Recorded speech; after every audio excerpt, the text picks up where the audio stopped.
Hello, ladies, gentlemen, too. Today we have a great topic. It's the problem with new age relationships. We run into this a bunch. We have 5 different elements and aspects we wanted to go over on this. I think you'll find it a scintillating topic, and we'll dive in pretty deep. Claudia, what do you have to say on this? Oh, I'm just excited to be live with you again on Facebook. I really enjoy our conversations when we go live together. Me too. I always feel like we learn more with the discussion and dialogue here. I think we do, yeah, and I like our vibe.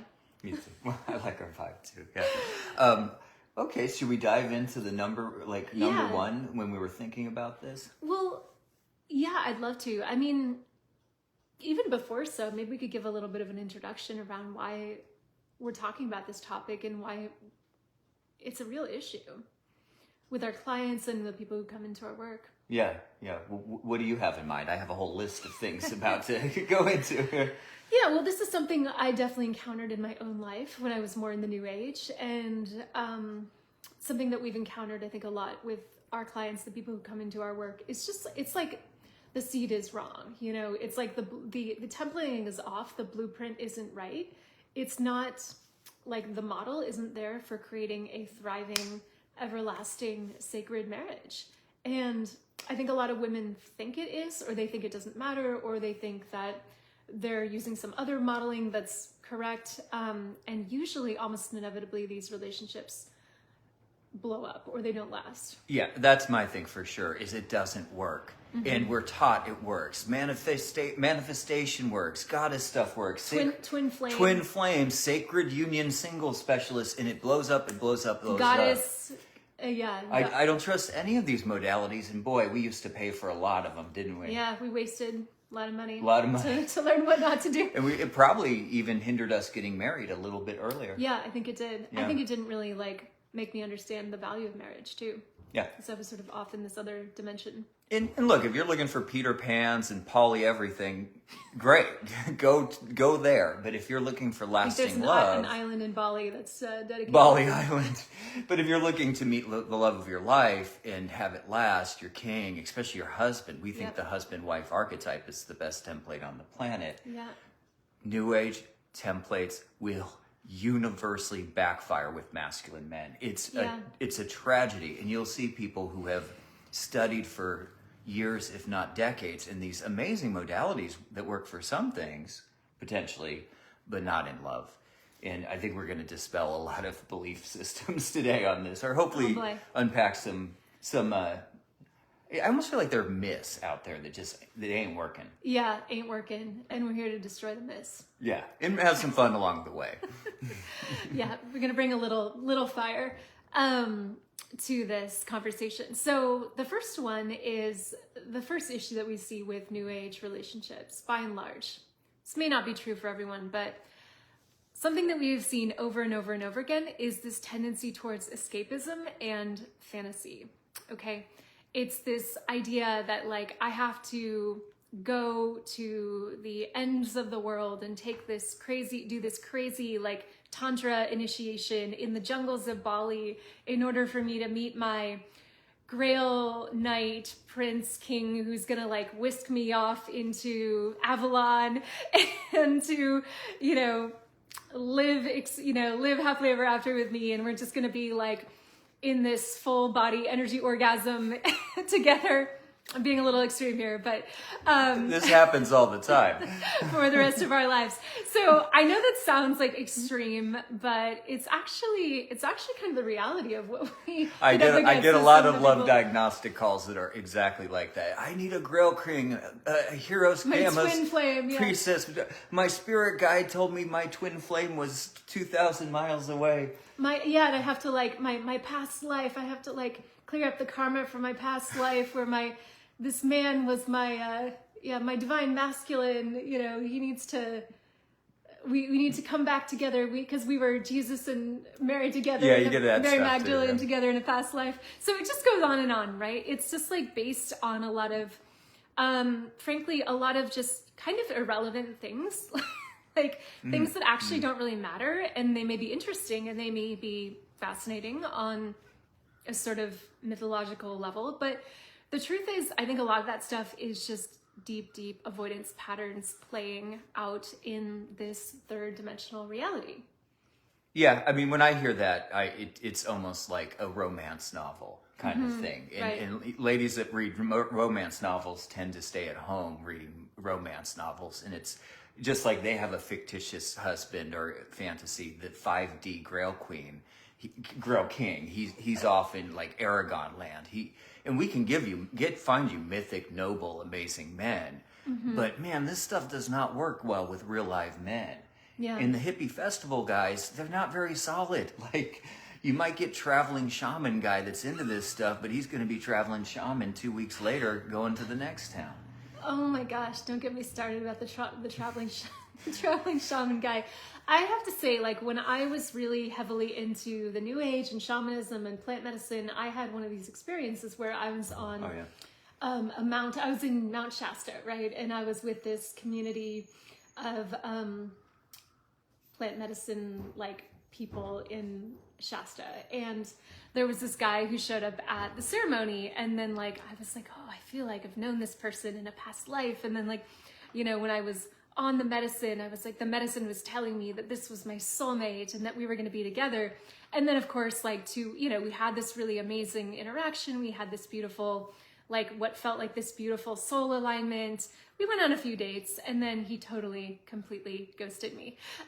He was not somebody who was solid. He was not somebody who actually was a good man, or somebody that, you know, if my client came to me having this experience, I'd be like, okay, honey, that's great that you had that experience, but is he showing up in a way that is actually noble, in a way that is consistent, in a way that would make a good husband, right? And the answer was hell no. Right? So just because plant medicine or your psychic or your guru or your whatever tells you that somebody is your soulmate doesn't mean that they are. Like, you want to like look at how his actions are matching your feelings. And if there isn't a correspondence there, like if his actions don't merit the way that you feel about him, then there is some disjointedness, and you're probably in a little bit of a fantasy land that you want to come back to earth around. Yeah. One of the things we do immensely with the women in our 12-week container is help with discernment. This had Grail King guy all over. He acted just like a Grail King. A couple dates and out. Yeah. Wonder where he is now. Your soulmate. My soul.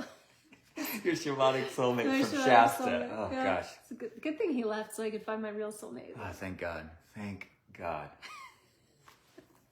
Yeah, so I mean, I'm only like making so much fun of this because I've been down this rabbit hole. I think we both have. Probably me more than you. Oh, I mean, I don't think I had that fantasy with this, but I mean, the deep shamanic journey and going all the way around the planet, whereas I could have been having my kingdom marriage a lot earlier. I think that's the deepest initiation men and women can do, like heaven on earth. Yeah. So I think that spinning, you know, what's going to happen is you're going to be lonely longer and you're going to spin your wheels and you may never get out of that. And it's kind of like this wild goose chase. It's like going from like like Bali to Thailand to, you know, to Tulum to LA to like, it's just this wild, big, long goose chase that doesn't really necessarily lead you when you go. Yeah, and you might think you do. Your teachers tell you, but they're single. It kind of reminds me of that woman we met who was beautiful, single, and she just spent the last 5 years putting crystals in different places of the earth because voices told her to. And that's great and all, but man, I would love to help her get a husband. Bless her heart, as we say in the South. Bless the heart, you know. So, but that's the thing is I'm saying that in my own life. I'm feeling feisty today. I think I scrambled around in shamanic stuff a lot longer instead of digging into the real, like creating the foundation of a kingdom marriage, which is what we're all about. We've gone to the edges of the earth to say, come back. And it's like a kingdom marriage is very 3D. Like it's very spiritual, but it's also very 3D. Yeah. It's like, okay, you husband, me wife. Like there's this very like third dimensional like physicality to it that you don't find in these new age templates. That's the best part about it. You wake up next to your soulmate every day in 3D. That's what I love about it. And I want to be very clear. This is traditional, but it's also totally quantum. We don't want you to have probably exactly your parents' or grandparents' relationships because as the more we've gone traditional, the more we've seen we have to help with actually some of these modalities. We don't really teach New Age stuff. But it's like it's energetics and manifestation and self-sovereignty, because these help with a traditional marriage. And those folks that didn't have those skills, they can get in a lot more trouble, I find. Yep. So that was one, fantasy and illusion. Number two, I think you better say this one. Oh yeah, well this is the one I can speak to from experience, and I think it created some issues in our relationship. Absolutely, 100%. So I will just own up to this completely. This is very vulnerable to talk about, but I'm just going to own up to it because I think this is a podcast where we're just kind of getting real. And these goddess circles, they've led to great things. They brought us a lot of similar clients that were getting results. So yeah, and they taught us a lot of things about what not to do. So that's always useful. So here we go, number two. So this kind of goddess superiority complex is what I call it. Is this sort of like, and it's not exactly new.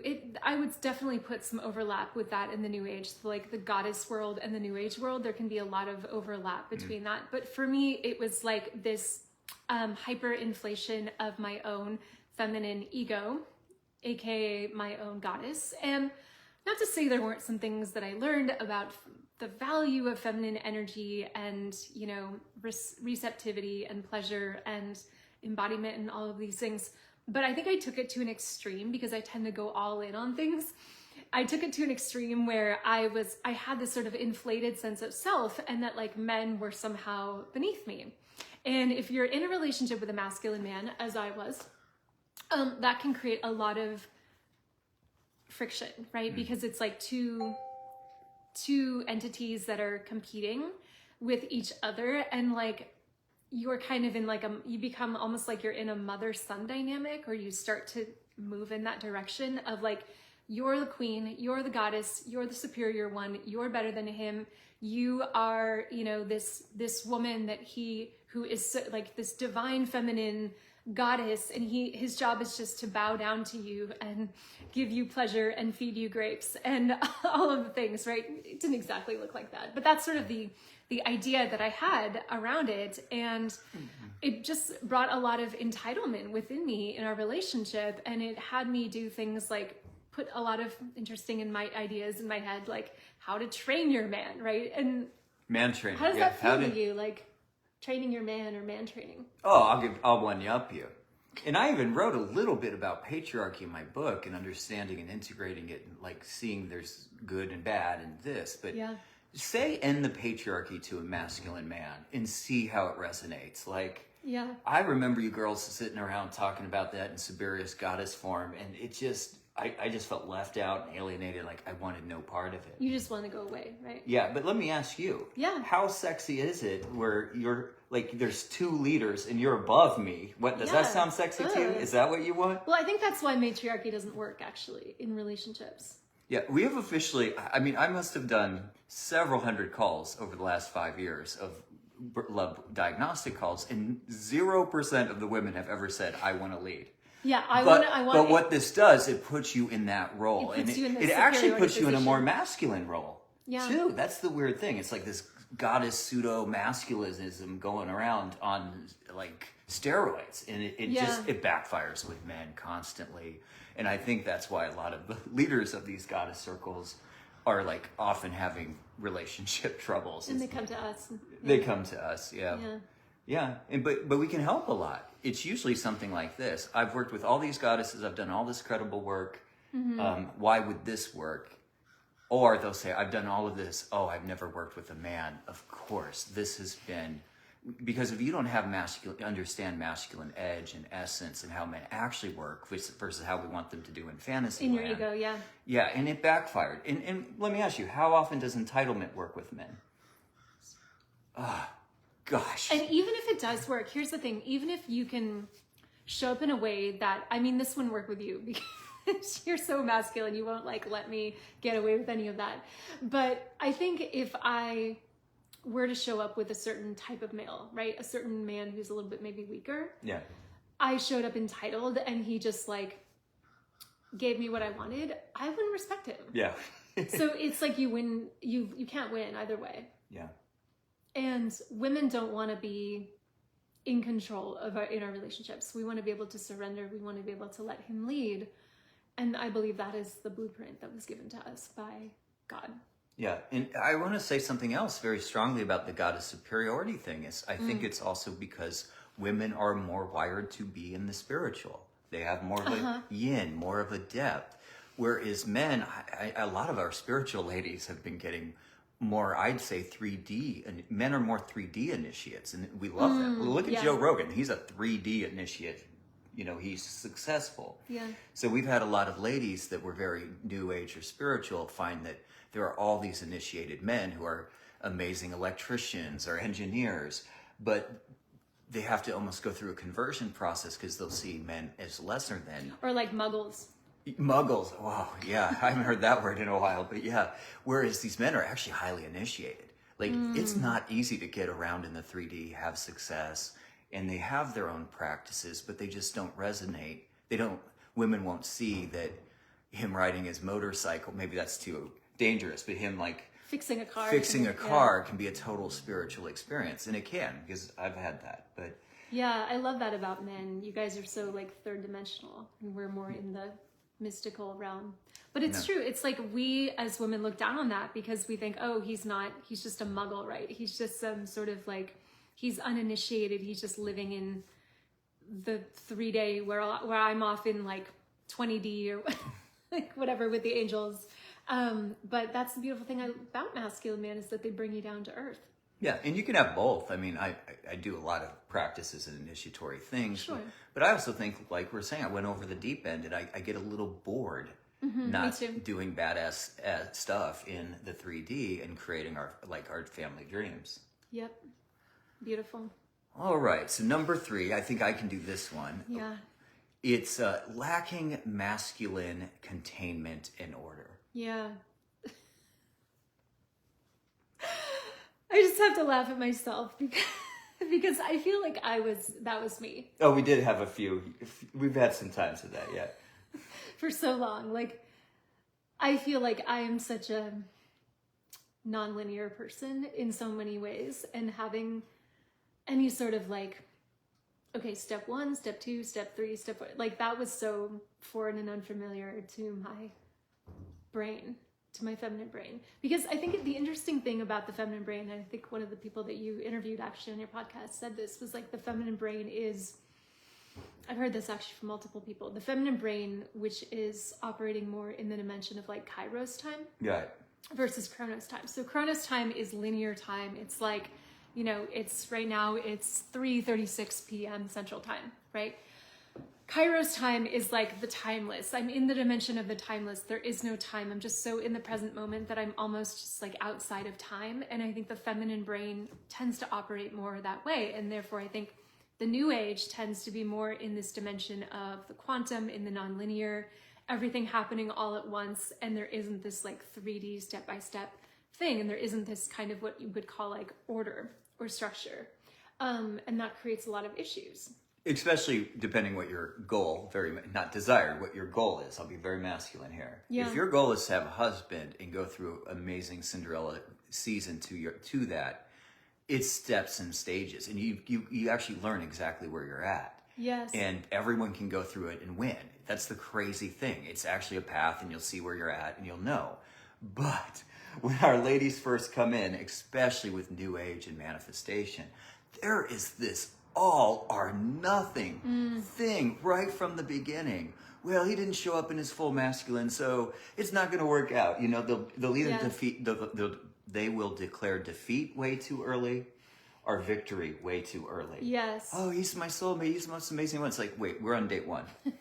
Back it up. And, you know, I hate to use a sports analogy with women, but you don't win the Super Bowl on the first day of practice or the first game. There is a process you have to go through. And if you do that with men in right timing and right order, it goes fantastic. Yeah. If it's all or nothing and there's no containment, like how did that work out when you would kind of just say every emotion and everything you're going through, and I had to hold space for swamping. That's what it was. All swamping all the time. Well, men don't want all swamping all the time. They want a good life. They want you to be happy. They want order. They want bliss, a happy wife, happy life. So we actually had to even get to this point where it's like, you can process these things at these times and we'll hold space. And then the other times, let's not do that. And I think life's generally worked out better, right? Yeah, exactly. I mean, I feel like with that too, it's when there's no blueprint, there's no clear blueprint of like, you know, masculine and feminine and how these two come together in a union. And it's just kind of a hot mess. Like it's a free for all, it's chaos, it's anarchy. Right. Like it's because nobody's in any particular role. Everyone's doing everything. Nobody's doing anything. It's like, there's no clarity around gender roles. It's like people are just it's just a hot mess. And that goes with Peter Pan guys and the poly stuff. And this is why it's hard for us to help folks that want to be poly. We can't. Because it's like the ones that like, I want to be a wife and I'm ready, that's got an order. It's got boundaries. Yes. Men understand this and solid men understand this. Another thing we ran into with the masculine order, just to be a little vulnerable, is when it was happening a lot, like, hey, here's how I'm feeling about this and this and this. You would then tell me something that kind of hurt my feelings. You can't hold space for me. Yeah. And it's like, yes, I can. And I can hold space all the time for you, but I want these spaces somewhat contained. Right. And containment, like I always say this to Claudia, containment is the key to the king. Like our single ladies have to learn containment at some degree through every stage of the process, and you get your king. It's pretty cool. Yeah, exactly. Oh, that's beautiful. Yep. Okay. Number 4. Whoa, this one comes up a lot. Yeah, and this isn't just the New Age. This is also, I would say, therapy communities, healing communities, psychology. There's a lot of overlap, I would think. Ladies that watch Dr. Phil. Ladies that watch Dr. Phil. Yeah, so this is just, I think this is a tendency, maybe a little bit more of the feminine, to always be focused on healing versus courtship or versus co-creation. Right. And why is this a problem, honey, for masculine men? Okay. Or why is this a problem in like creating a lasting, this is the lasting metaphor. marriage? This is the metaphor I use. Courtship, which is the container. This is a modality we teach. We're not like love coaches. I don't even know. I'm not sure love coaches exactly know what they're doing. We teach courtship for the women, and it has a process and alignment and energy, a feeling. And I always compare it to big powder skiing. It feels good. You go on an adventure. You have good experiences. The falls are usually, skiing's very forgiving. You fall down on powdery snow. Yeah. So, you don't wipe out like you used to. But ladies go onto the ski slope of men at Majestic Man Mountain and get into their heads in psychology. Yeah. You can't get on the mountain and try to figure it all out. That's literally been the problem. So they're bringing the problem into the solution. And then we have to kind of be like, no, we can use elements of this, but really most of that's going to backfire. And if you don't believe me, go take your man into a couples counselor and see how it goes. Whereas, and even like look at couples counsel, like I think the divorce rate is very, very high amongst couples counselors. This is a statistic I read.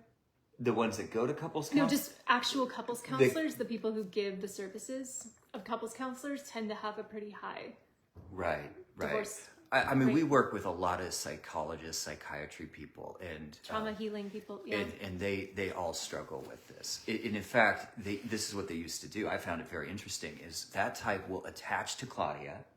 There'll be some anxious, and they'll be trying to figure out in their heads. And I kind of have to come in here and be like, no, we're doing something different here. It's a modality with grace and steps. And the problem with healing all the time is you're always healing, and also it just doesn't get you down. It's like you want divine romance. It's not a healing path. But that said, the majority of people we work, like by far, this is the number one person that comes into this work. I've done a lot of healing work on myself. Usually it's several years, and I'm ready for my man. And that person, I know they're like locked and loaded. They have some humility. They've already done some type of healing. But the thing is, it never feels like the healing's done. So at some point they just say enough's enough. I'm going to go on a creative path. Right. Versus just a healing one. Because the healing one's fixing this. The creative one is, I'm going to create this dream relationship. And personally, I think a lot of mental health comes when you have your masculine counterpart and he brings in that energy and those boundaries and he's just got your back. Yep. A lot of that stress just kind of lifts and you got your man. That's very well said. Yeah. Yep. Do you have anything else to say on the healing trauma? I mean, you definitely work with them more, I feel, because I feel like they really kind of align with you a lot. I think we've talked about this in previous conversations, but couples that process a lot, who spend a lot of time sitting around and processing and having these long, deep, intense conversations about, you triggered me and that made me feel like I did when I was 4 and the time that my dad ignored me, or it's almost like you're bringing the past into your current relationship. Mm-hmm. And you are going into territory with this person that doesn't necessarily elevate the relationship, and it feels heavy and hard and burdensome. And I think I get that. That's like part of being married, is going to these places with people. But if that's all you're ever doing, if you're spending all of your time in the trenches of processing and, healing the shadow and therapizing everything, and it's just this big, deep, intense, long rabbit hole that kind of never really ends, I think it just feels very hard and heavy and intense when you could be instead like enjoying a really wonderful romantic date with someone, or you could be making love, or you could be enjoying a really lovely meal together. Like, I don't think we need to be stewing in the shit very much in our relationships. I think it just doesn't bring a lot of elevation to them. Do men enjoy that? No, and I don't think women do either. Yeah, but I think that there's a pattern of it. There is a connection, a vulnerability That's connection. true. But that's why we have to create a new pattern. Like, I saw this happen in my own life where I had some guidance to start telling Claudia occasionally, hey, we need to work on our marriage. And it meant going on dates. Right. Like doing courtship. That's how we save marriages. We don't do it by psychoanalyzing. We get them back into courtship. It's how we created marriages, and that's how we save them. Right. But I see this hit at 2 different stages too coming up. Like, we just had a wonderful lady that was doing this with her situationship, her partner wanted to be engaged. And it was like a miracle to her to realize she didn't have to keep bringing that. It was almost like an obligation for her to bring this stuff up. And she's like, I don't have to do this. I don't want to do this. And we had a big metaphor of her. It's like, stop opening the basement and going down there and bring it. And she's like, I've closed the basement. I'm like, great. I mean, sometimes you gotta go in the basement, but I don't live in the basement, And that's later on in dating when you're wanting to get engaged. And once you remove that component, an engagement came soon, and you want more magic. The 3 tenets for me of this work is God, reason, and magic. It's not going in the basement and struggling. You'll see this in the early dating, and my guess is she was probably doing this like most healers do. And it's really bad form in early dating. And they'll put it in the profiles. They'll go and talk about how they're healing trauma and this, and it's just not romantic language. Maybe they'll psychoanalyze the guy and put him in some box of like, oh, he's got avoidant attachments, and and it's just a way of like trying to control. I feel like a lot of the time. Yeah, well, it's not like good communication. It doesn't create chemistry. So like many of these things, we're just saying there's another way, and that fork in the road, just to do a little like coaching here. Instead of doing that, if you talk about taste and interest and passions and what you love, you'd be surprised how your love life starts to transform. And you don't have to bring that stuff up until much later. And let's face it, men don't like sharing their feelings or like talking about their feelings all day long. No, we want to have fun and have an adventure, but we do want to connect. You want to connect, but you're not like into going deep into like talking about the depths and the nuances and the different feelings and the different, qualities of your feeling experience. Like that's a much more feminine. No, I don't want to do that. Yeah. Yeah, I want to kick ass and take numbers and save the day and have kids and, help people in love. We don't want him to do that either, ladies. Like, you don't want a man who's just always so, like, spilling his emotions everywhere and is totally, he has no lack of containment within himself. Like, we don't actually want that. That's very, I always hear women, oh, I wish he would open up to me. I wish he would share more about what he's feeling to me. But when he actually does, she's like, I don't like that. I don't like that. That's really unattractive. I wish he would share less about his feelings, right? So be careful what you wish for. Well, especially if they do it early on in dating, it can sometimes be like hilarious. I'll just be honest, like almost embarrassing. Yeah. And there's ways we can get him to not do that so much through communication. Okay, well that was the healing versus courtship. Man, that's such a topic in itself. We'll have to go back to that sometime. And then the fifth one. Yeah, this is a really big one, and I think this might be in my opinion, in my observation, this might be the biggest issue. Mm-hmm. Is that instead of building relationships on like timeless principles that have existed since time immemorial, right? Since the beginning of time, love and order and sacrifice and family and masculine and feminine coming together to create something greater than some of its individual parts. Like these timeless principles that are universal. They're not just Christian, right? Although that's more of our lens. They're not just Christian, but they're timeless, right? There are timeless values that make marriages thrive. And unfortunately, what's happened recently with New Age and just kind of this culture that we live in where we are throwing out a lot of these timeless values and principles that have worked since the beginning of time. We're like, okay, we're just going to throw all of that away. That's old-fashioned, that's archaic, and we're going to move into this new, more evolved, more spiritual, more ascended conscious paradigm where we throw away all of these old archaic rules and all of these old ideas about relationships, like marriage, that's so old-fashioned, and husband and wife, that's so old-fashioned. We need to have relationships that are really spiritually evolved, and those are ones where you can sleep with whoever you want, and you can, be poly and go off and have, an orgy with 5 different people and then come back and like, it's more based on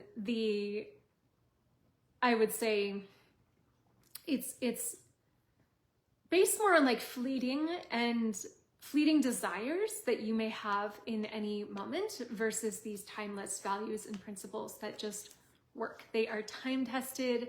They work when you sink into them, when you root into them, you anchor into them. They work pretty much 100% of the time. But when you go off and you experiment with all these crazy new ideas just to like push the envelope or to do something different, or frankly, because you're bored and you want to experience something different and you want to have, tantric sex with a stranger or something like that, you're really straying very far from values and principles that have worked for forever. So of course you can have experimentation within your marriage, and of course you can meet many of your desires within your marriage, and you can have all sorts of fleeting desires and deeper heart's desires and feelings, and have a very rich, multidimensional, deep experience, all within the context of a marriage. So you don't have to give that up. But this whole idea around, we're just going to throw out everything that's worked since the beginning of time, and we're just going to replace it with doing whatever I feel like doing.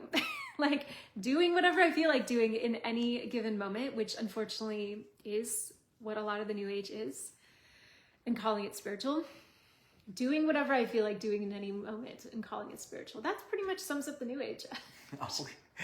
I'm being very judgmental here. I think she is. I mean, I feel like I went on... A lot of it is, but I feel like I've been on this path, and let's even take the judgments aside. Yeah, sure. I still think it's not effective. It's not effective, Like, we almost called this New Age equals building your house on sand. That's right. Yeah. And I would even say, yeah, because it's not even sand. It's all scattered all around. Like we did this ourselves some, going over here, trying this, trying that. And I think we actually have some deep regret, lost time. Yeah. I think we would have got married earlier and all of these things because we didn't realize how cool husband and wife alchemy was. But the thing is, if you're scattered over here and there, and I just see it with our single ladies before they come in and then after when they get their man, it's like they're unprotected. There's things coming in from all levels, and it's hard to build your kingdom. We didn't have nearly as much luck and success until we came together in marriage. And then once we were married, a lot of things started working out a lot better. We became one unit, and she does this and I do that, and we know our roles. But it's like you can build up on really solid ground. Like Manhattan, its roots are deeper than the skyscrapers.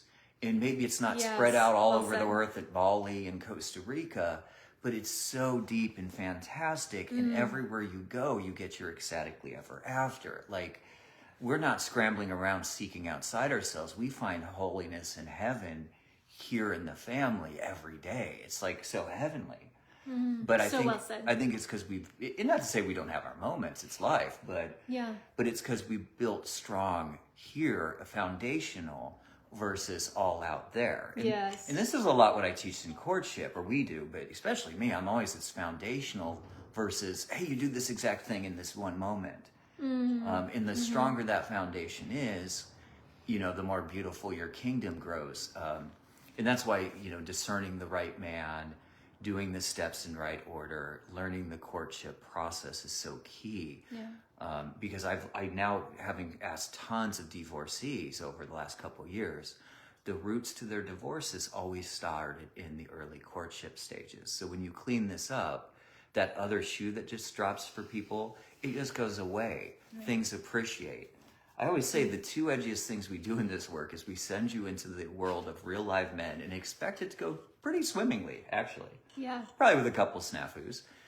And two, swimmingly with snafus. With snafus, yeah. Yeah. And also we expect the marriage to last. And everyone who's coachable and committed, it seems to do that. They just have this extra advantage of learning courtship, which is different than the new age stuff. And it just, it's the right approach. I always say when you use wrong approach, it's going to blow up in your face and you're either going to blame like the scene or the opposite sex. Whereas if you use right approach, it works out and your desires get met. And doing whatever you want whenever you want it is not a right approach for a kingdom marriage. That's a recipe for narcissism. Yeah. Yeah. Yeah, and you're probably not going to get a solid man if you're doing that. Yeah, exactly. Yeah. Yeah, beautiful. So, well, I think that's pretty much. I think we covered a lot there. There's more. It's a depth of learning, and we've been learning this over the last few years with amazing women like you out there. I think one of the reasons we feel like we've mastered this so well and can help others is because other ladies have gone out and mastered this and done the field work with us, for us, so we can bring it back and get everyone home to their husbands. So we have our Kings Road 12-week container that the majority of our clients will find their husband within 9 months. So if you're if you want to be poly and go see the Wild West in Bali, that's probably not us. But if you're one of these ladies that want your husband yesterday, we want to talk to you. In fact, if you want to meet him in the next year, it's a good time to get started. We have our 2024 pricing that will be coming to an end, so it's a really nice time to reach out. I have opened up spots this week to do love diagnostic calls complimentary with you. I think it'll be the best call you've ever had about love in your life, and we'll have clarity. And if we can help you, great. And if not, we usually have some places to point you. But if this is you, if you want your man, reach out to us, because this is all we do here. All we do is king hunting and get husbands. Yeah, and if you've been in the new age for a while, and it's like, or you've been in certain spiritual communities, we're not like, we understand, like, because that's where we come from too, and it took us a while to like get to this place of really understanding how relationships actually work and how a marriage actually works and how sacred union works. And really what we teach is kingdom marriage, right? So that's what we want for you. We want for you to have a relationship, to find that person and be able to build your house on solid, the house of your relationship, the house of your marriage, which is, as far as I'm concerned, it's the most important person that you're ever going to have in your life. Build that on a really, really solid foundation so it can last a lifetime and you don't have to go through divorce court and separation and all of the pain that is involved with that, because that's what we are devoted to. That is the work that we are here to serve you on. Yeah, and he won't 3 years later say, hey, I want to be poly and go to Bali. Yeah. Yep. Another thing is we really aren't judgmental of this. We're having some fun. We're making fun of it because we've been there ourselves. We've been there ourselves, but we also help people with this, and we know the terrain. So if you've been in the healing world, the New Age world, the goddess world, we've been much better at onboarding people so they get the vibe early, and we can get you really great early results because we know the scene and the territory, and we're not going to fall for things that maybe some other modalities do. So if that's you, if you want to meet your man, we will put a link below and you can set up your free complimentary call with us there. That's right. All right. Well, ciao for now. And we're going to do these. We're going to try every week, right? Yeah, I think we're going to do it every week. Yeah. I'm going to do it next week. So we'll see you all then and hope to see some of you on the calls. All right. Ciao for now.